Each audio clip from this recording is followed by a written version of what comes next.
public at the college. Pictured was last year's winner, a tangle of pipes and sheet metal that looked as if somebody had hauled a miniature version of the number 5 machine out of the mill, twisted it into 1,000 ugly pieces, then left it to weather through 500 hailstorms. Not that it would matter now if somebody did. The Burden of Life, this installation was called, by an artist who most likely hadn't yet moved out of his parents' house. He thought Marie would like it, though. She had always been a woman who understood people's intentions. So he removed the picture with his jackknife and tucked it into his shirt pocket. Then he faltered his way back up the hall and into her room, where she was sitting up, weak and clean. "What's the latest?" she asked him. He sat down on her bleach-smelling bed. She herself smelled of lilac. "McCoy's threatening to fold up shop." "Sell it, you mean?" She blinked at him. "Sell the mill?" "That's the rumor." She put her fragile, ghostly hand on his. "It's been 8 months, Ernie. How long can a strike last?" She was thinking, of course, of his pension held hostage, the bills she was racking up. "We'll be all right," he said. The word "we" always calmed him. He showed her the clipping. "Can you feature this?" She smiled. "The Burden of Life?"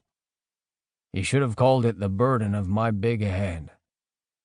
She laughed, and he was glad, and his day took the tiniest turn. "Philistine," she said. "You always were such a Philistine, Ernie." She often referred to him in the past tense, as if he were the one departing. That night, after the long drive home, he hung the clipping on the refrigerator before taking Pumpkin Pie, Marie's doddering Yorkshire Terrier, for its evening walk. He often waited until nightfall for this walk, so mortified was he to drag this silly name push-broom of an animal at the end of a thin red leash. The dog walked with prissy little steps, on pinkish feet that resembled ballerina slippers. He had observed so many men just like himself over the years, men in retirement walking wee, quivery dogs over the streets of their neighborhood, a wrinkled plastic bag in their free hand. They might as well have been holding a sign above their heads. Widower. The night was eerie and silent. For sale signs had popped up even in this neighborhood of old people. This small, good place, once drenched with ordinary hopes and decent money, was beginning to furl like an autumn leaf.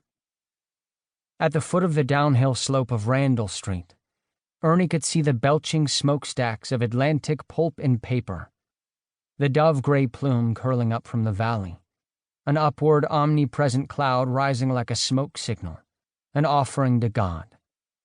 Cancer Valley, a news reporter once called the city of Abbott Falls. But they needed the steam, the smoke, the rising cloud, the heaps and heaps of wood stacked in the rail yard, even the smell of money, Ernie called it. They needed it. He thought of the son of a bitch working his very spot this very night, wiping the greasy heat from his forehead. He wondered which of life's cruelties had converged upon this man to impel him to cross a picket line, step over a man with a dying wife and steal his job. Did he too have a dying wife? 8 months ago, watching the first of them marching in there under police guard, he could not have mustered a human feeling for the stranger hooking up chlorine cars or running pipe in the bleachery. Ernie's own circumstances, his own livelihood, seemed to melt further into dream every day. Every few weeks there was word of negotiation, another fancy restaurant meeting between McCoy's boys and the National Union. But Ernie held little hope of recovering the bulk of his pension. That, too, felt like knowledge found in a dream. As he turned up his front walk, he caught the kids from Broad Street crashing again through his property, this time roaring away so fast he could hear a faint shudder from the backyard trees. "Sons of bitches!"